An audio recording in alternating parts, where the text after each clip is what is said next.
On va continuer la sira du prophète sallallahu alayhi wa sallam. On a parlé la dernière fois comment le christianisme, comment le judaïsme est rentré au Yémen, comment le fait que l'un des rois du Yémen, qui est Toubba, s'est converti au judaïsme, et on va continuer jusqu'à ce que les fils de Toubba ont succédé au trône et que l'un des fils de Toubba, qui s'appelle Amr, qui, quand il est mort, ses enfants ou ses fils se sont disputés le trône. Et là, il y avait un conflit, vraiment un conflit social et politique au Yémen. Et un brigand qui s'appelle Lourounéa, il a profité de l'occasion et il s'est approprié le palais, le palais royal, et c'est lui qui commença à gouverner le Yémen, profitant du conflit social et de la division et de la divergence entre les fils de Rabi' ibn Nasr, qui était l'un des grands rois du Yémen. Alors là, quand il a gouverné, il était très injuste envers la population et tout le monde le haïssait. Là, l'un des enfants de Tubbah, c'est la famille royale, comme on a dit l'autre fois, que Kisra, on l'appelle Kisra, la famille royale, ou les rois, tout roi qui gouverne, par exemple, les Perses, on l'appelle Kisra, tout comme Qaisar, celui qui gouverne Rome, l'État chrétien. Et Najash et le Négus, c'est tous ceux qui gouvernent l'Abyssinie, côté de l'Éthiopie et côté de la Somalie. Et les Tsoubars, c'est ceux qui gouvernaient le Yémen. Alors, l'un des fils de Rabi' ibn Nasr, qui s'appelle Dounawas, il a réussi à s'infiltrer chez Lourounéa, qui est le brigand qui a pris le pouvoir, et il l'a tué. Et le royaume est revenu de nouveau à la famille de Tsoubars. Alors, durant le règne de Dounawas, qui est l'un des fils de Rabi' ibn Nasr, c'est-à-dire l'un de la famille de Tubba, un événement arriva, quoi.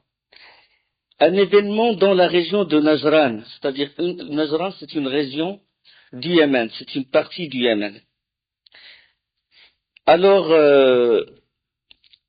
c'est un petit événement, mais il était à l'origine de beaucoup de grands événements qui se sont déroulés dans la péninsule.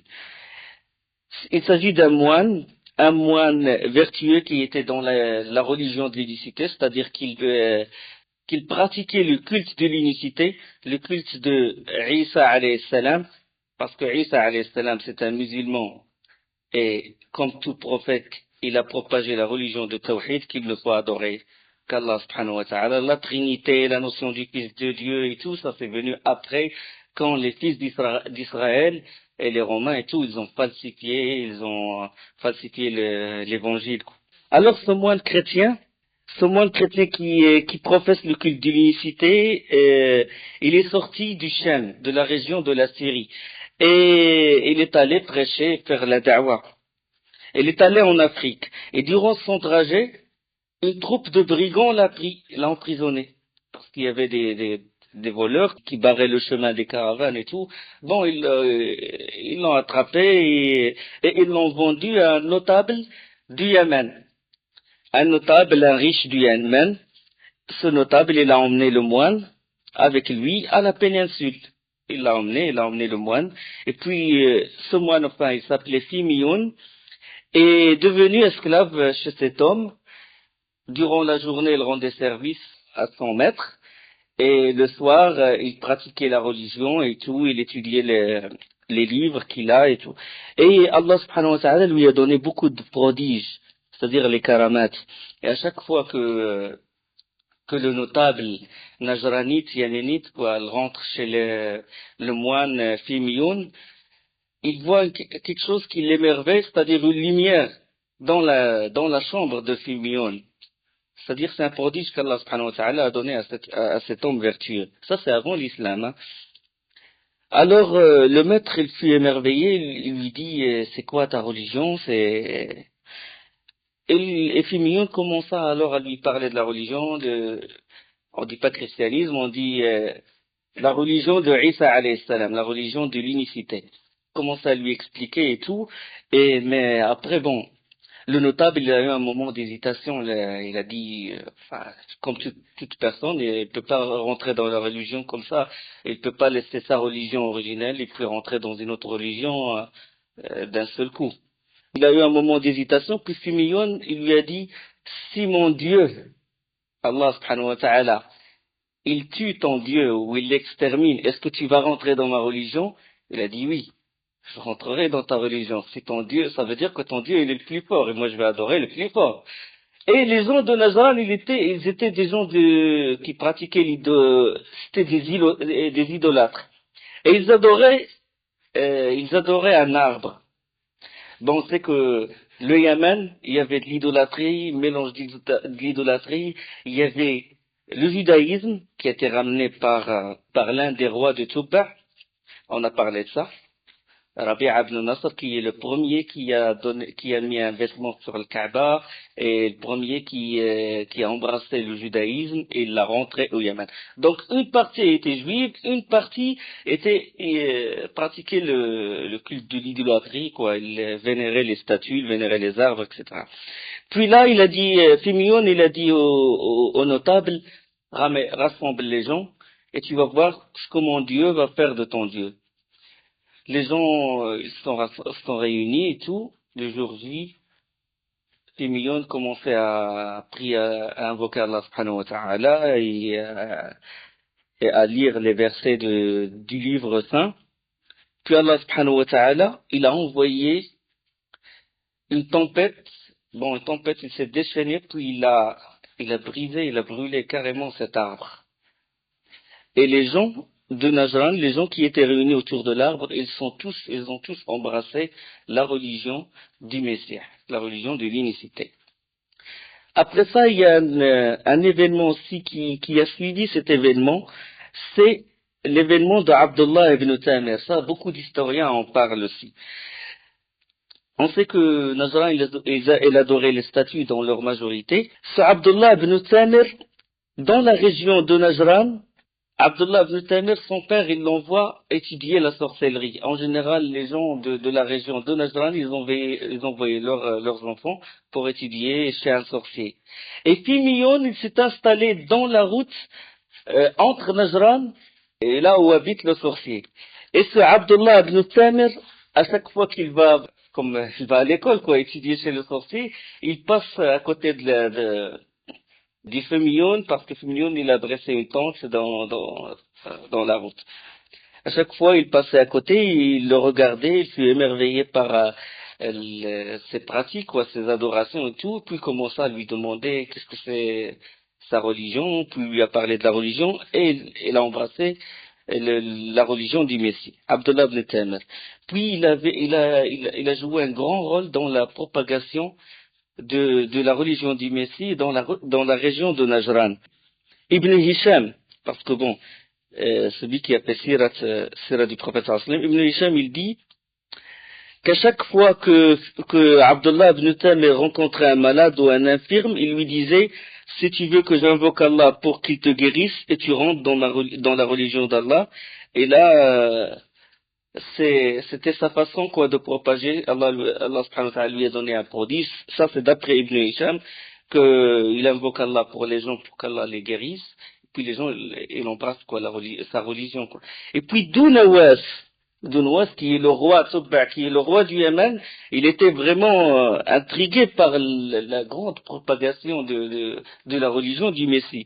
Il a appelé Abdullah ibn Tamir et il lui a dit, il l'a convoqué, il a dit, tu as sapé mon autorité dans la ville et tu as contrarié ma religion et celle de mes ancêtres.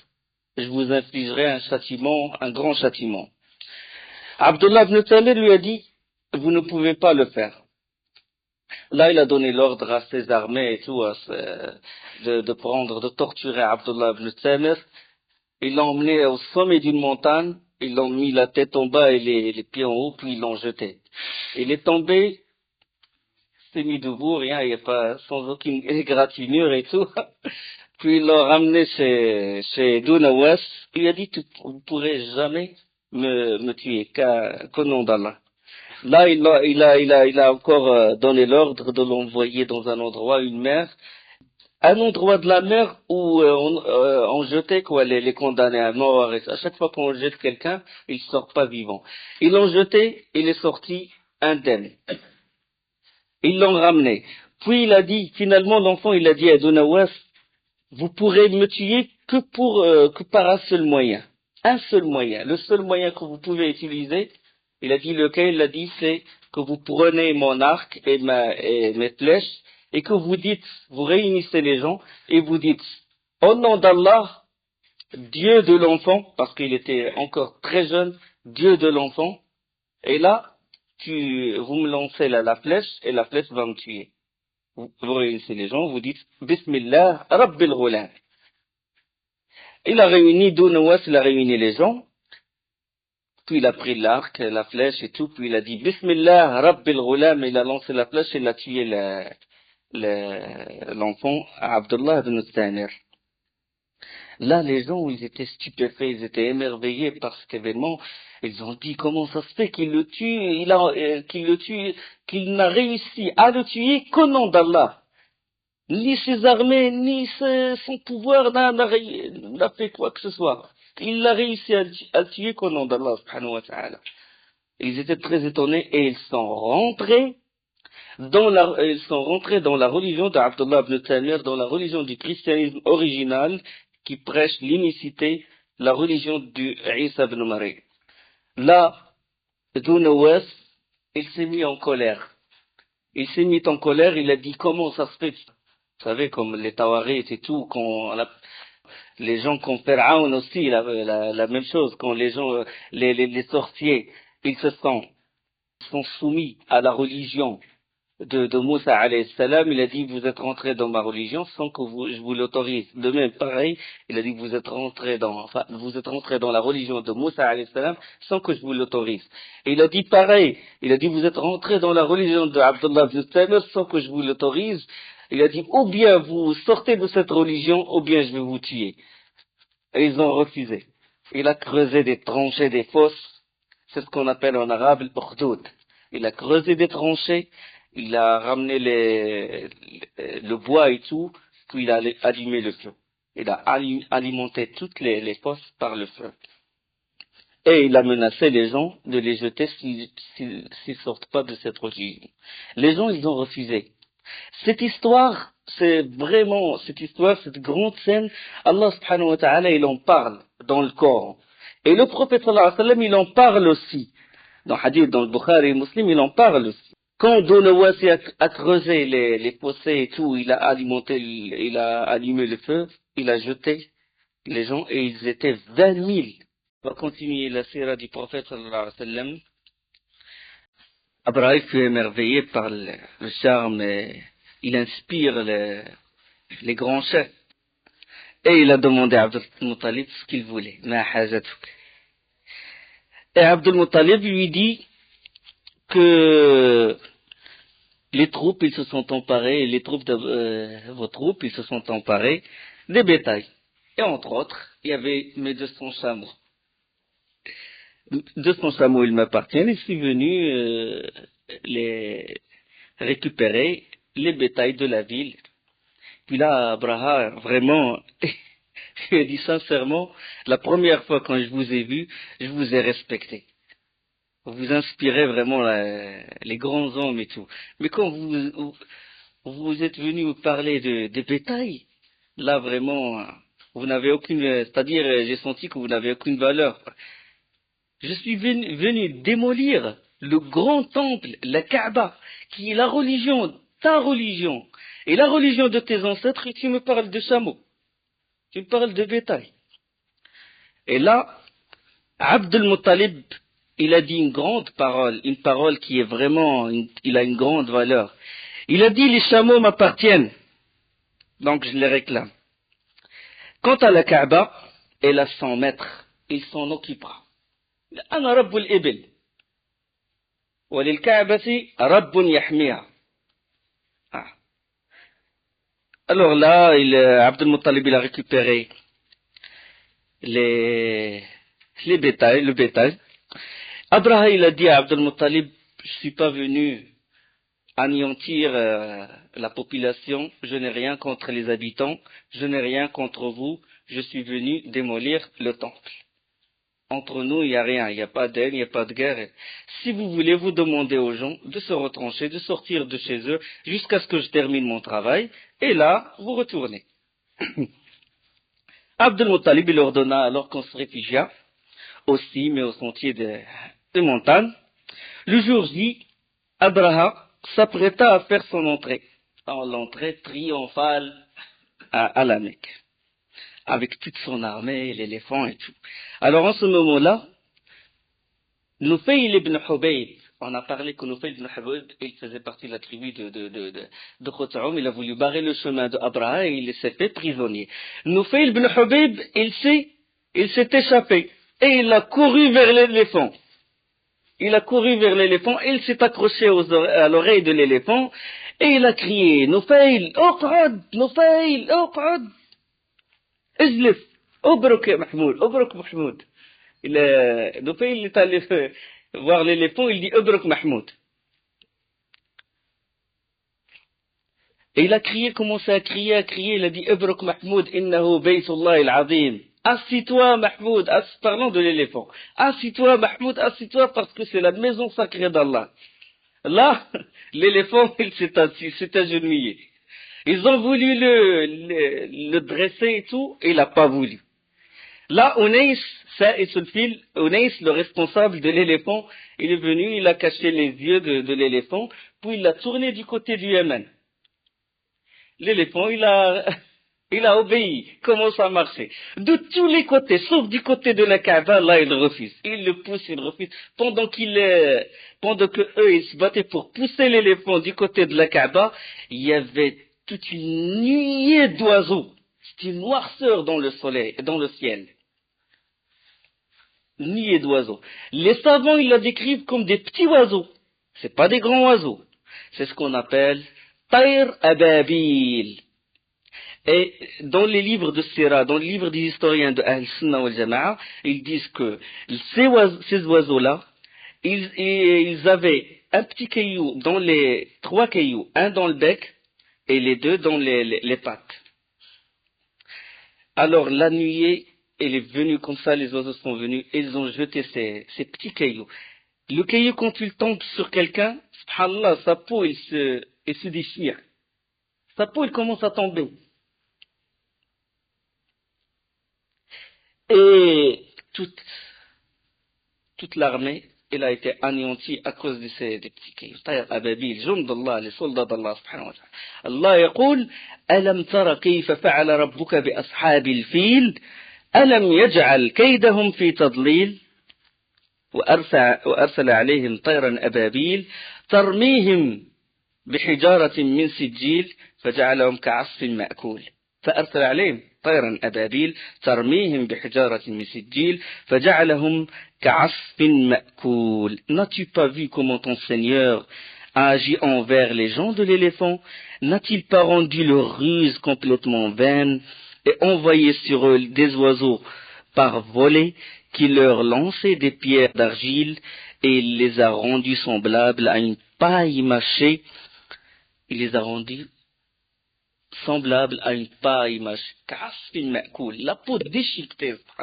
Abraha aussi, il a eu la peau déchiquetée, toute son armée. Là, la Kaaba, il a gagné encore beaucoup plus de vénération, beaucoup plus de respect dans le cœur, dans les cœurs des Arabes. Jusqu'à quel point? Jusqu'au point de... Les Arabes, d'habitude, ils n'avaient pas un agenda, quoi. Ils n'avaient pas vraiment des dates précises. Et ils disent, par exemple, la guerre de Foujar première. La guerre, comme j'ai dit, quand ils transgressaient les mois sacrés, ça s'appelle Harb al-Foujar. Alors là, ils commençaient à dater par rapport à l'année de l'éléphant. Avant l'année de l'éléphant, 2 ans avant l'année de l'éléphant, 3 années après l'année de l'éléphant. Durant cette année, au mois de Rabi' al-Awwal, le 12 de ce mois, débuta l'avènement du prophète sallallahu alayhi wa sallam, la naissance du prophète sallallahu alayhi wa sallam.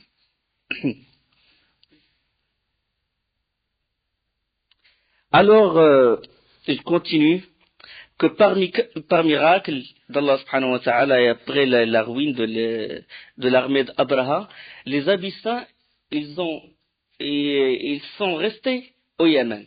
Ils avaient gardé le pouvoir au Yémen puisque Abraha, il a laissé son fils qui le remplaçait au Yémen. Il a laissé son fils qui s'appelle Yaksoum. Et puis après, bon, lui succéda, après sa mort, Masrouk, son frère, Masrouk ibn Abraha, le fils d'Abraha. Durant cette période est apparu un jeune homme de la descendance de Rabi' ibn Nasr. Ça, on en a parlé le cours dernier. C'est-à-dire, Rabi' ibn Nasr, c'était le roi du Yémen, de la famille de Tubba, la famille royale qui s'appelle Tubba. L'un de sa descendance, puisqu'ils les habitants, ils ont attaqué les Yéménites, la famille de Tubba, ils les ont sortis du Yémen et c'est eux qui ont régné. Alors cet enfant, ce fils de cette personne qui fait partie de la descendance de Rabi' ibn Nasr, il a voulu se venger. Il a voulu rétablir la famille royale qui était avant, c'est-à-dire la famille de Tubba, et sortir les Abyssins du Yémen. Et il s'appelle Saïf Douyazen. Ça se trouve dans Sirat ibn Ishaq, ibn Hisham, beaucoup Ibn Kathir, il en parle aussi. Alors Saïf, il était gêné par le fait que les Abyssins régnaient. Il est allé voir, bon, au début, il est allé voir Qaysar. Qaysar, il s'appelait à l'époque Anusharwan, le roi Qaysar. Il l'a accueilli avec froideur, et ceci peut être expliqué par le fait que Qaysar, de toute façon, est chrétien, et les Abyssins qui occupaient le Yémen, ils étaient aussi chrétiens. Il est allé alors voir Kisra, et alors Kisra était celui qui régnait en Perse. C'était le roi des Perses. Et il est allé le voir, et il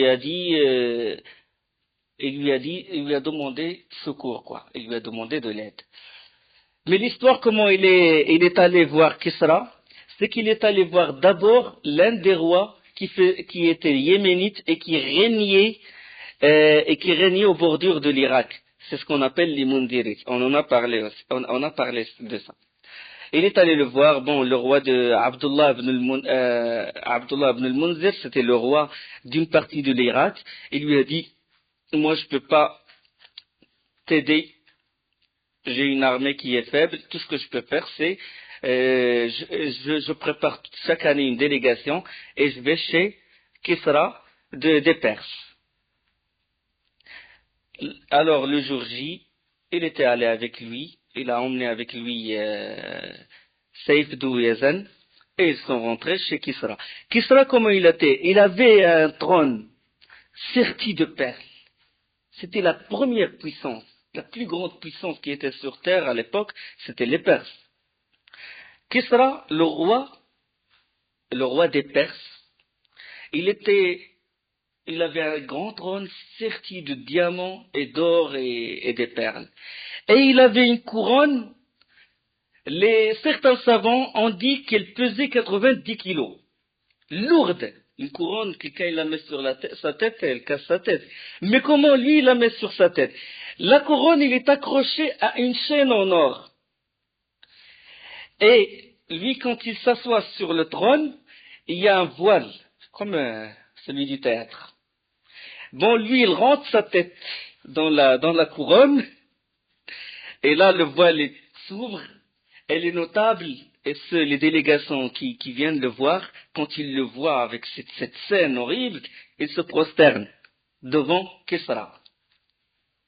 Là, la délégation d'Abdullah ibn al-Munzir avec Saïf Douyazen sont rentrés, le voile s'est ouvert, et tout le monde s'est prosterné, sauf Saïf ibn Douyazen.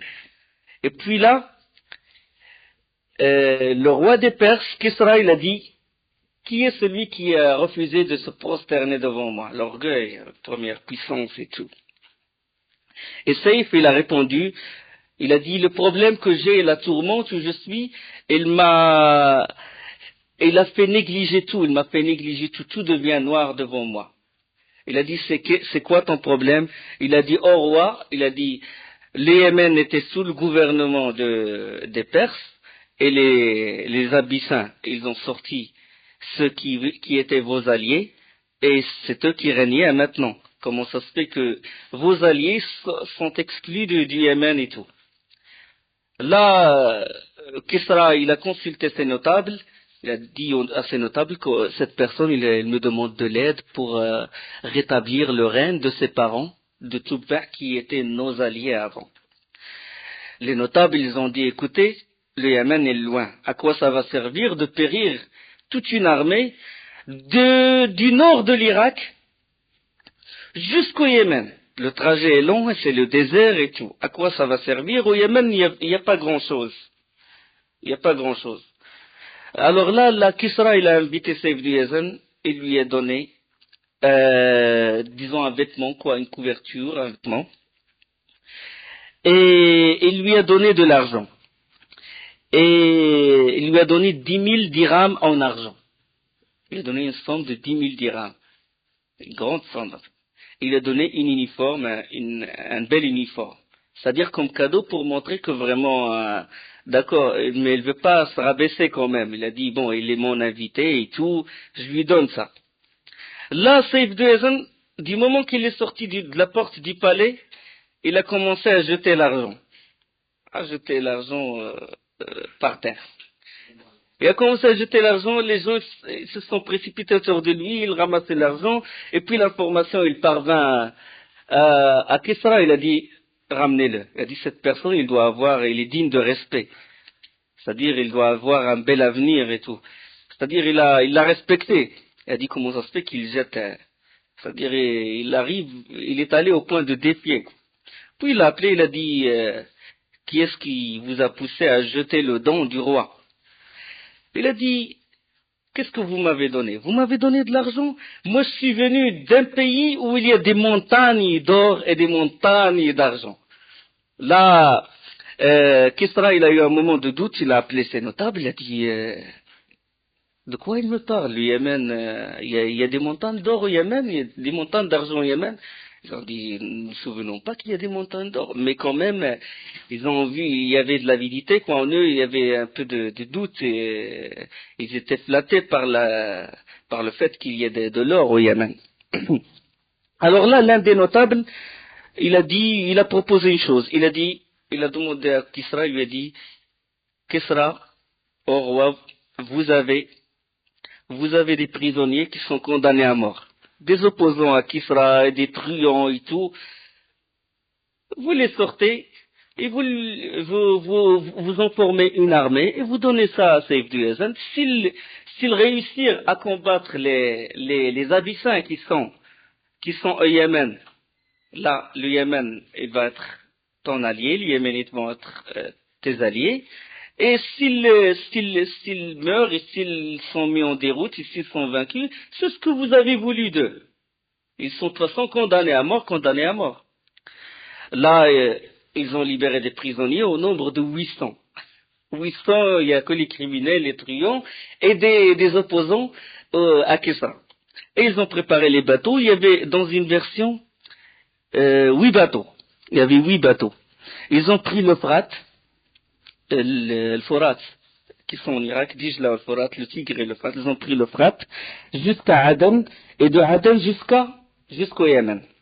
Alors, à la tête de cette armée, c'était pas Saif de Yezen qui était le chef. C'était une personne qui s'appelle Wahriz.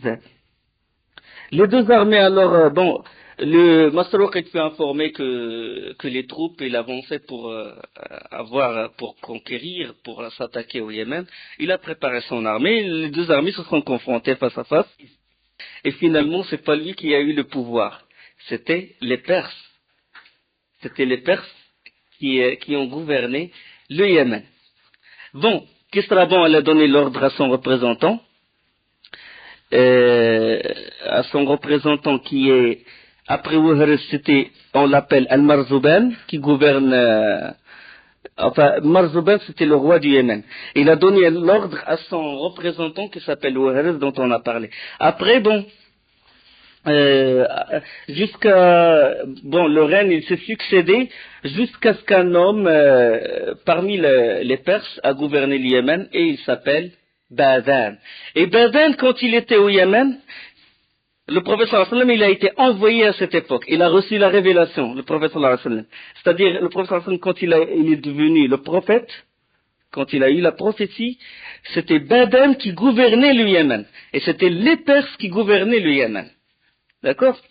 Ça s'en va en revenir après dans la sira, si Allah subhanahu wa ta'ala nous aide à continuer cette sira du prophète sallallahu alayhi wa sallam. C'est que Kisra Anusharwan, quand le prophète sallallahu alayhi wa sallam, quand il est rentré à Médine et qu'il a fait un état islamique et tout, il a envoyé des lettres à différents rois. Et parmi lesquels c'était Kisra, c'est-à-dire le roi des Perses. Ils lui ont envoyé une lettre comme quoi il doit rentrer dans la religion de l'islam. La lettre, elle est parvenue à Kisra Anusharwan et il l'a déchirée avant de la lire. Le prophète sallallahu alayhi wa sallam, quand il a eu ce message, comme quoi Kisra il a déchiré la lettre, il a dit, il a déchiré ma lettre, qu'Allah déchire son trône, qu'Allah déchire son royaume. Mazzaqa risalati, as'alullah an yumazziqa mulka. Et Anusharwan, c'était bon, la première puissance mondiale de l'époque et tout. Il a dit, qui est ce compagnard qui m'envoie une lettre? Une lettre pour me demandant de rentrer dans sa religion. Compagnard qui vit dans le désert, la Mecque ou je sais pas quoi. Il a dit, qu'est-ce qu'il va faire? Bon, il a demandé. Il a dit, moi, je vais même pas envoyer une armée. Je vais appeler mon représentant qui est Bazan, son représentant au Yémen. Il a dit, il y a un homme qui prétend être prophète, va voir ce qu'il veut, et ramène-le-moi. Oui, c'était ça. Il a dit, ramène-le-moi. Badan, lui aussi, qu'est-ce qu'il a fait? Il a envoyé 2 hommes, 2 messagers, 2 hommes pour ramener le prophète sallallahu alayhi wa sallam à la première puissance. Regarde jusqu'à quel point il méprisait la valeur qu'il donnait aux gens de la Mecque et de Médine. Et subhanallah, regarde Allah subhanahu wa ta'ala, comment, le rapport de force, comment il était à l'époque, et s'est retourné. Il a fallu que, 10 ans après, que le règne de Kisra il tombe, le règne de Qaisar il tombe, l'islam il se propage au Maroc, puis en Espagne. Dans un temps, subhanallah, restreint, parce qu'il y avait des hommes. Bon, les 2 messagers quand ils sont venus voir le prophète sallallahu alayhi wa sallam, pour le ramener, il a dit, le prophète sallallahu alayhi wa sallam, mon Dieu, Allah subhanahu wa ta'ala, mon Seigneur, il a tué votre Seigneur. Il a dit, Allah qatala Kisra al-layla, cette nuit, Kisra il a été tué.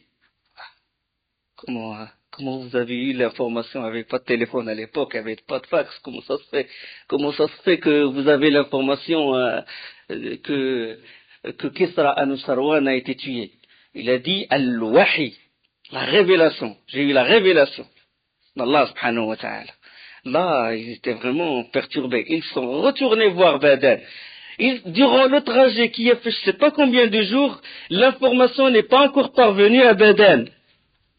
Ils lui ont dit, ce prophète, il prétend que Kisra a été tué et tout. Après 15 jours plus tard, l'information est parvenue à Badan comme quoi Anusharwan, il a été tué par son fils. Et là, Badan, il est rentré en islam. Il a dit, ça c'est un signe de prophétie. Ça veut dire que c'est vraiment un prophète. Il est rentré en islam, et le Yémen, il est rentré en islam, et le prophète sallallahu alayhi wa sallam, il l'a confirmé sur le trône. Il l'a confirmé ça y est, il est rentré en islam, parce que, du moment qu'il rentre en islam, c'est bon, il le confirme, vous êtes toujours le roi et tout. Parce que c'est ça l'islam. Le but, c'est que la religion d'Allah, elle parvient au cœur des gens et qu'ils l'appliquent. Là, après sa mort, bon, on va en parler, Inch'Allah, après quand le professeur Hassan sera à Médine et tout. Là, je vais passer à une autre histoire qui a vraiment une relation. Il y a cette histoire qui est en relation avec la venue du professeur Hassan pour vous montrer. Le Yémen, il était sous le gouvernement de qui quand le professeur Hassan a été envoyé. Et là, je passe à une autre histoire qui a une relation avec le professeur Hassan. C'est l'histoire de Qusay ibn Kilab. Qusay ibn Kilab, rappelez-vous dans le cours précédent, quand Jurhum, il a habité la Mecque. C'était les premiers, les Jurhumites qui venaient du Yémen et puis qui ont habité la Mecque. Quand Hajar Ismaïl, quand le prophète Ibrahim alayhi salam, il a laissé sa femme Hajar et son fils Ismaïl, et que l'ange il a fouillé la terre et que Zamzam est sorti, etc. Les Jurhumites, ils ont habité de cette région et que après les Jurhumites, c'était Khuza'a qui a envahi la Mecque. Et Khuza'a, la tribu des Khuza'ites, c'est elle qui a régné durant à peu près 500 ans. On a parlé de Amr ibn Luhay al-Khuza'i, c'est lui le premier qui a changé la religion de Ismaïl. C'est lui le premier qui a rentré les statues à la Mecque. Alors Qusay, Qusay finalement c'est il fait partie de la descendance de Fihr. Et Fihr il s'appelle Quraysh. Pour ça on l'appelle les Qurayshites. Qusay il est devenu riche et honorable dans la ville, dans la Mecque. Et il s'est marié en plus avec la fille de Hulayl. Hulayl c'était vraiment le chef de Khuza'a. Alors Qusay avec la valeur, avec le respect que lui portent les gens, il s'est marié avec la fille du chef, le chef de la Mecque. Donc il a gagné encore plus de respect et plus de valeur. Alors quand sa famille a grandi, il a acquis encore beaucoup de richesses. Quand Hulayl est mort, Qusay il s'est adressé au Qurayshites, il a demandé de l'aide. Hulayl est mort sur la tête des Khuza'ites, le chef de la Mecque. Il a dit il est mort, c'est moi qui dois le remplacer. Puisque c'est moi qui a beaucoup plus de richesse, et en plus, c'est mes parents qui régnaient à la Mecque. Les Jurhumites et tout, et parce que lui, il fait partie de la descendance de Ismaïl, alayhi salam. Donc, il a dit, c'est moi qui ai le droit qu'est-ce qu'ils ont fait les Khuzaïtes? Ils n'ont fait que tuer, expulser, et faire sortir les Jurhumites de la Mecque. Donc, moi, j'ai le droit et tout. Alors, les Khuzaïtes, ils n'ont pas voulu et tout, et les deux troupes, ils se sont confrontés. D'un côté, il y a Khuza'a, et de l'autre côté, il y a Qusay ibn Kilab avec les Kinana, avec Quraysh.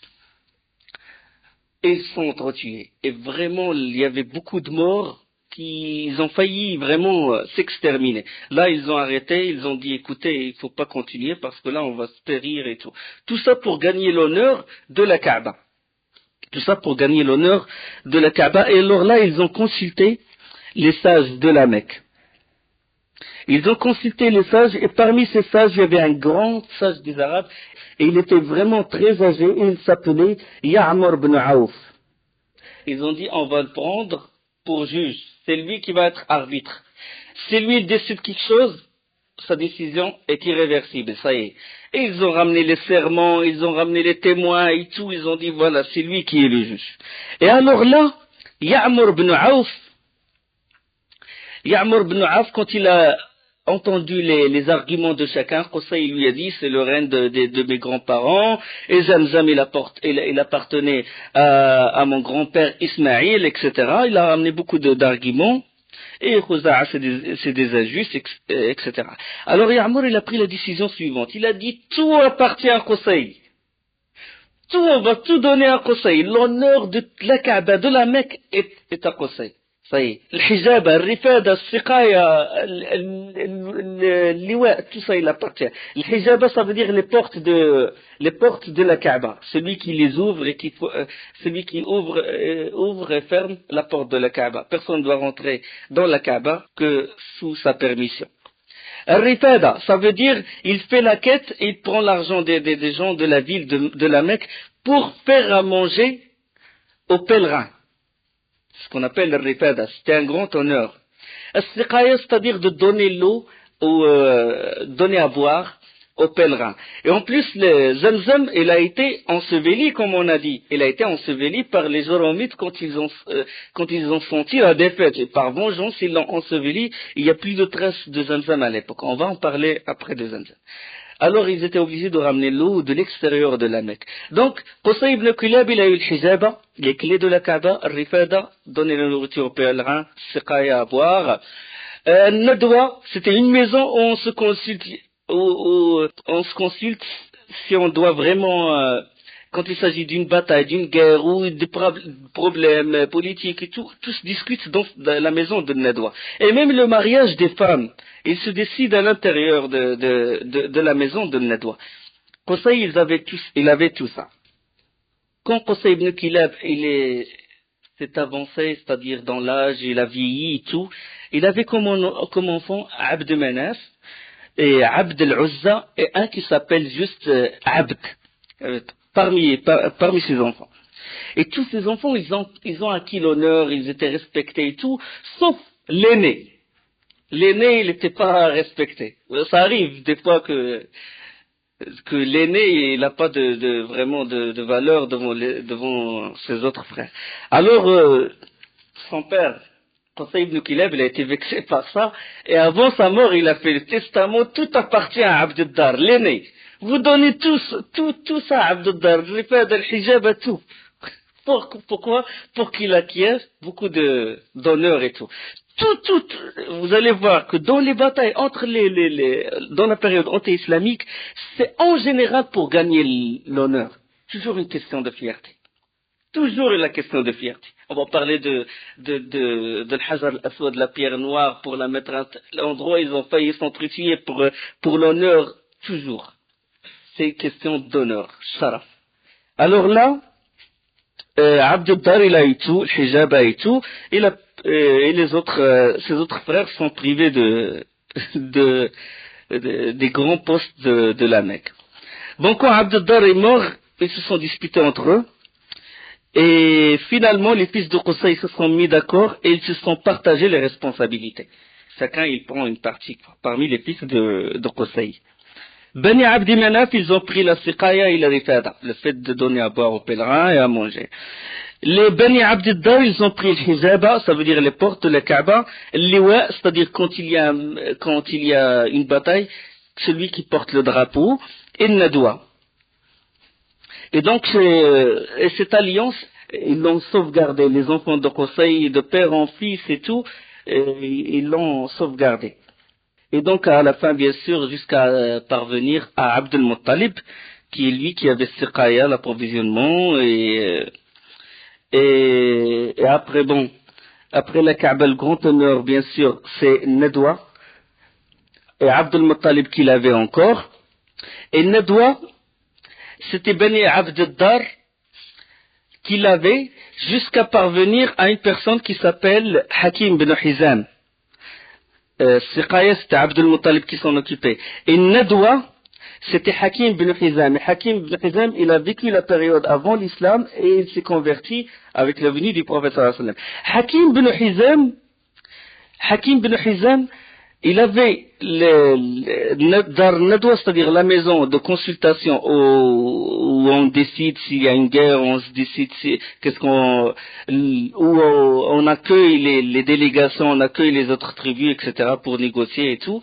Donc, lui, Hakim bin Hizam, comment il a réussi à avoir les clés de la maison de Nadwa, de la maison de la consultation. Une histoire, vraiment drôle. C'est que Hakim bin Hizam, avant l'islam, il buvait le vin avec la personne responsable de Nadwa, la personne responsable de la maison de consultation, comme le Parlement actuel, quoi. Il discutait avec lui, l'autre ivre, il a bu tellement, il a dit, l'autre dans l'état d'ébriété et tout, Hakim bin Hizam lui a dit, est-ce que vous pouvez me vendre la maison de Nadwa, la maison de consultation? Il a dit d'accord, je la vends. Il a dit combien? Il a dit bezek khamar, avec une bouteille de vin. Il a dit vous êtes sérieux? Il a dit oui. Ils ont ramené les témoins, ils ont ramené les documents et tout, et il l'a acheté avec une jarre, si vous voulez, de vin. Bon, il a acheté et tout, et jusqu'à l'époque du prophète sallallahu alayhi wa sallam. Hakim bin Hizam, il a gardé la maison de Nadwa. Hakim bin Hizam, il s'est converti en islam. Et il a gardé la maison de Nadwa, de la consultation, jusqu'à l'époque de Omar. Jusqu'à l'époque de Muawiyah, radiyallahu anhu. Jusqu'à l'époque de Muawiyah. Hakim bin Hizam, il fait partie des gens qui ont beaucoup vécu. Et Muawiyah, radiallahu anhu, il a fait des reproches quand Hakim bin Hizam a vendu la maison de Nadwa. Et il l'a vendu au prix de 100 000 dinars. Et 100 000 dinars, c'est pas en argent, c'est vraiment, c'est de l'argent, quoi, à l'époque. 100 000 dinars. Muawiyah lui a fait des reproches. Il lui a dit, comment tu oses vendre l'honneur de la Mecque et l'honneur de tes parents, tu le vends à 10 000 dinars. Il a dit, Wallah, ya Amir al-Mu'minin, shtaraytuha biziqqi khamr. Il a dit, par Allah, ô Émir des croyants, je l'ai acheté avec une autre de vin. Et maintenant, il a dit, j'ai traduit sa parole comme elle est. Il a dit, la vraie noblesse aujourd'hui est dans la crainte d'Allah. Ce n'est plus la noblesse dans le fait d'avoir dar nadwa ou le fait de ne pas l'avoir. La vraie noblesse est dans la crainte d'Allah et que tout le monde soit témoin que les 100 000 dinars seront dans le sentier d'Allah. Et il a donné tout cet argent, fi sabilillah, fil jihad. Parmi les fils de Qusay ibn Kilab, Abd Manaf. Parmi les fils de Abd Manaf, Hashim et Al-Muttalib. Parmi les fils de Hashim, Shaybah. Shaybah, c'est la femme de Hashim, qui est le père de Shaybah. Shaybah, c'est le fils de Hashim. La femme de Hashim, il vivait à l'extérieur de la Mecque, chez sa famille. Sa famille de Khazraj. Elle s'appelle Salma. Et Salma était une femme très respectée. Elle était très respectée jusqu'au point que la condition pour se marier avec elle, c'est que c'est elle qui a le droit de divorcer. El-Hasma biyadiha. Il avait tellement une valeur, quoi. Et c'est bon. Hashim s'est marié avec elle et elle a eu Shaybah. Alors Hashim est mort.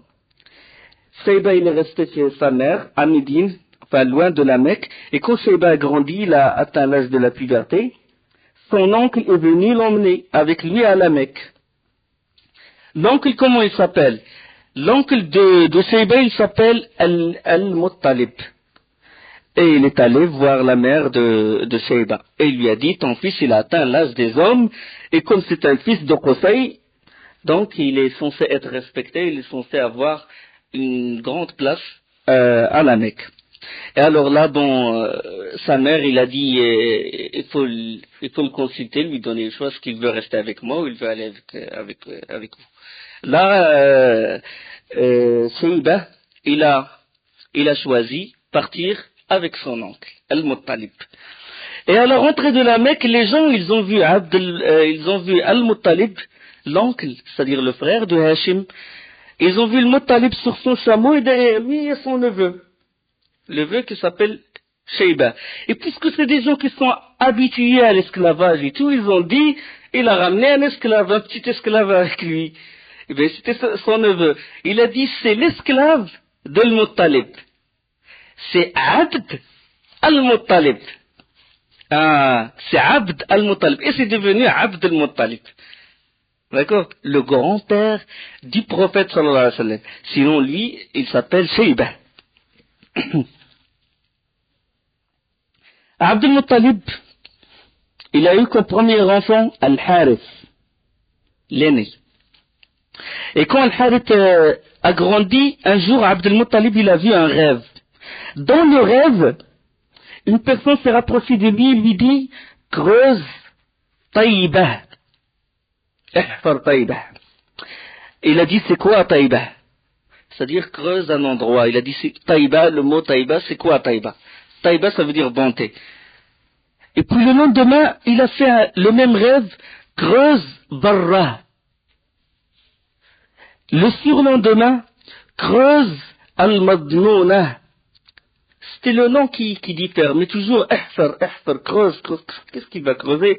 Il était toujours dans le doute. Puis la quatrième nuit, la personne est venue, lui dit, creuse Zamzam. Il a dit, c'est quoi Zamzam? C'est vrai, il sait ce que ça veut dire, Zamzam. Que c'est que l'eau qui a jailli à l'époque de Ismaïl, de Hajar et de Ismaïl, son fils, alayhi salam, Mais il ne sait pas où. Et puis là, dans le rêve, il lui dit Uhfur Zamzam, la tanzifu abadan wa la tuzam. Il a dit creuse Zamzam, et il ne s'épuise jamais, ni on connaît sa profondeur. تسقي الحجيج الأعظم, un approvisionnement en eau pour les pèlerins, وهي بين الفرث والدم, il se trouve entre les tripes et le sang, عند نقرة الغراب الأعصم, là où va becter le corbeau qui, l'A'sam, le غراب c'est corbeau, A'sam c'est un corbeau qui a une légère blancheur dans les ailes. عند قرية النمل, près de la fourmilière. Là, Abdul Muttalib, il a compris. Il doit creuser Zamzam. Il veut creuser Zamzam, mais il ne le connaissait pas. Il avait son fils Al-Harith, c'est l'aîné. Il a dit, mon fils, tu viens avec moi, tu me défends. Tu viens avec moi pour m'épauler. Et il commença à chercher les signes. Au début, il n'a pas trouvé de signes, et pendant qu'il scrutait les lieux, des gens sont venus et ont égorgé une vache. Ils ont égorgé une vache proche de Issaf. Ils font ce qu'on appelle carabine, ils s'approchent de leurs statues, de leurs idoles, par les bêtes et tout, et ils les égorgent entre Safa et le Marwa, Issaf et Naïl. Et le sang, il a coulé. Et quand le sang il a coulé, la vache s'est mise debout. Et elle commençait à courir. La vache, elle n'a pas été entièrement morte. Elle a couru jusqu'à un autre endroit. Et là, les gens ont ouvert, quand elle est tombée, les gens ils ont ouvert son ventre, le ventre de la vache, et ses tripes sont sorties. Là, il a compris, parce que dans le rêve, elle se trouve entre les tripes et le sang. Le sang est d'un côté, et les tripes sont de l'autre côté. Mais la distance est grande. Comment il va creuser tout cet endroit? L'endroit, il est grand. Il faut beaucoup d'efforts. Là, il a compris qu'entre le sang et les tripes de la vache, il y a Zamzam. Il a commencé quand même à scruter encore, à chercher dans l'endroit et trouver une fourmilière. Mais elle était grande, la fourmilière. Dans la rêve, près de la fourmilière. Elle est quand même grande pour que vraiment il creuse tout l'endroit. Et pendant ce temps, un corbeau, avec une légère blancheur, a atterri et commença à becqueter près de la fourmilière. Là, c'est vraiment un signe, l'endroit exact où il doit creuser. Alors pendant qu'il s'apprêtait à creuser, on s'est creusé là, les Qurayshides, qu'est-ce qui se passe? En train de creuser près de la Mecque, ça va pas. Là, ils ont voulu l'interdire. Et il a demandé à Al-Harith de le défendre. Pendant qu'il débattait avec les gens de Quraysh, les notables, les têtes de Quraysh, là, il a dit Allahu Akbar. Il a crié Allahu Akbar. Et les Qurayshides, ils ont dit, il a trouvé quelque chose. Il a trouvé ce qu'il voulait. Puis là, il a sorti une grande pierre, c'est ce qu'on appelle taï el-bi'r. La pierre avec quoi on couvre le puits. Il a sorti, et c'était Zamzam.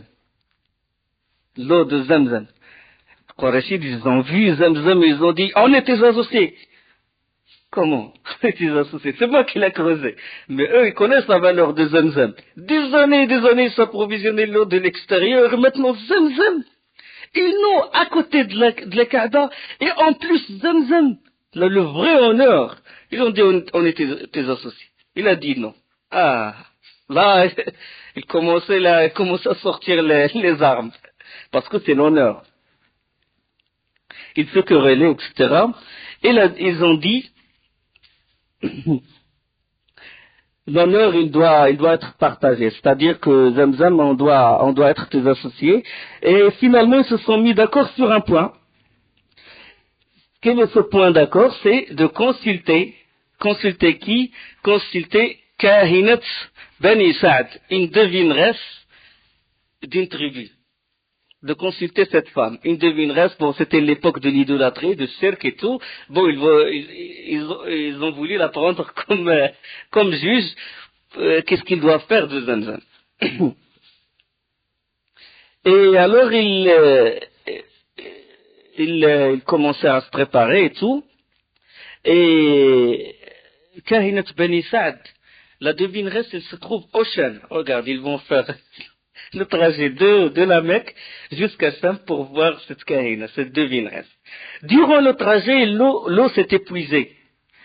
Surtout, c'est Abdel Muttalib et les gens qui l'entouraient, les Quraysh qui l'entouraient. Les autres, ils avaient encore davantage d'eau. Le désert et tout, ils ont dit, donnez-nous un peu d'eau parce qu'on commence à avoir soif et tout. Ils ont dit, non, on vous donne pas d'eau.